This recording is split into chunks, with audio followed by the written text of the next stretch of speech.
quelqu'un avec une casquette. Bonjour Sigrid, comment tu vas? Oui, ça va et toi? Donc aujourd'hui, on va parler d'un point qui te concerne directement, c'est comment réussir ces cocktails. Voilà, exactement. Voilà.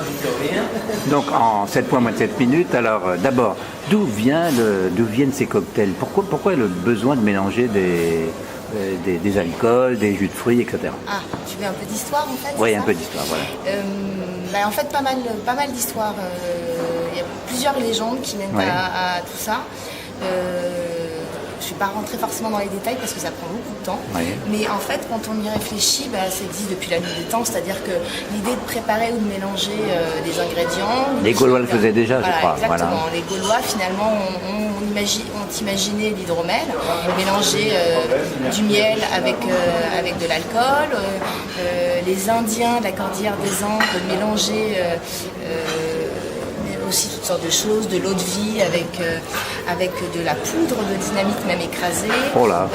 Voilà, et puis après on peut même remonter aux Pirates des Caraïbes, tu sais, qui finalement faisaient macérer des racines dans le rhum. Enfin, donc je pense que ça existe depuis toujours. Après, plus récemment, au début du XXe siècle, on retrouve pas mal d'histoires autour des recettes de cocktails durant la prohibition, puisqu'on mélangeait, tu sais, l'alcool pour masquer le goût. Voilà. Alors, est-ce qu'on peut dire qu'il y a des cocktails d'été et des cocktails d'hiver, ou c'est moins tranché que ça? Alors, il y a un cocktail, les cocktails désaltérants, donc plutôt des long drinks qui sont connus comme étant des cocktails, on va dire, d'été, mais après on consomme des cocktails toute l'année, c'est assez festif, très convivial, donc il n'y a pas tellement de saison. Et il y a plusieurs sortes de cocktails alors? Il y a plusieurs sortes de cocktails, en fait il y a 4 grandes catégories. Les long drinks dont je t'ai parlé, qui sont plus désaltérants, qui font plus de 35 centilitres généralement. Ensuite les short drinks, donc évidemment entre 12-15 centilitres, qui sont plutôt des alcools forts. Les after dinner. Tout ça c'est en anglais, là, j'ai l'impression. Tout ça c'est en anglais. Les after dinner qui sont des digestifs alors. Voilà, exactement, à base d'alcool digestif. Et puis les hot drinks, évidemment, qui sont des alcools chauds du type Irish coffee, et qui sont pas mal l'hiver, évidemment. D'accord, évidemment. Alors, pour réussir un cocktail, il y a des méthodes, il y a des raisons, comment? Parce que c'est quand même pas simple à faire un cocktail. Non, c'est pas simple. Tu veux dire pour bien les préparer ou pour...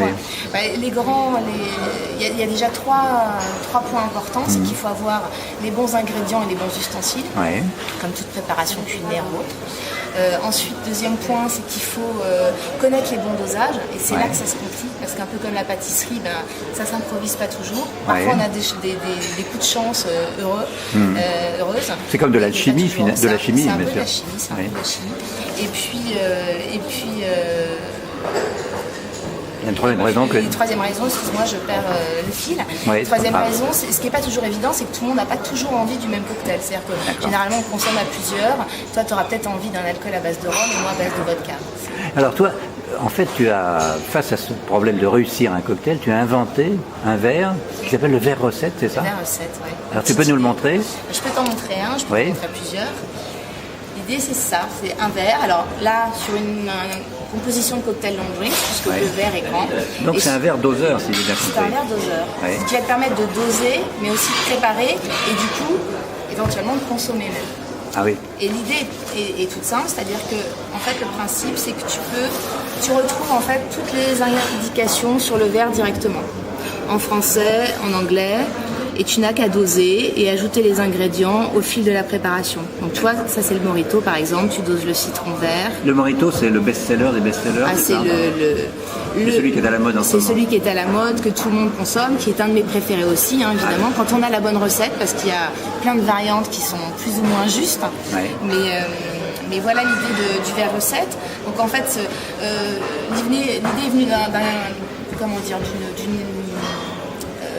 d'une évidence, c'est-à-dire qu'en fait il était compliqué d'avoir à la maison shaker, doseur, justement le shaker, alors comment on fait? Et bien là tu n'en as pas besoin, c'est-à-dire que moi j'ai imaginé ce concept qui est composé de plusieurs cocktails, parce que je peux te montrer d'autres verres très rapidement. Tu peux préparer également, tu vois, l'americano, donc c'est toute une collection que j'ai appelée les long drinks mythiques justement, le Bloody Mary, etc. Oh là là, mais et donc, ça donne envie de boire, hein, c'est tout vrai. ça. Mais donc uniquement des cocktails qui vont pas nécessiter de shaker ou d'autres accessoires. Donc ça, on peut dire c'est pratique et fonctionnel. On peut le dire, ouais. A priori, ça l'est. Et d'ailleurs, je suis assez fière parce que j'ai eu une petite récompense de l'Observer du Design toute fin dernière, justement pour l'aspect fonctionnel et pratique et paraît-il esthétique de ce concept. D'accord, là. Bon, maintenant, le hit parade des cocktails. Tu as parlé du Mojito, il y en a beaucoup qui sont à la mode. Le Mojito, c'est quand même. C'était celui d'Hemingway, c'est ça? C'était le cocktail préféré d'Hemingway qu'on nous préparait dans un grand hôtel, dans un palace parisien. Dans la place Vendôme, c'est ça? Vendôme, voilà, c'est ça. Il commence par R et qui finit par Z, avec une voyelle au milieu. En 4 lettres, c'est ça. Oui.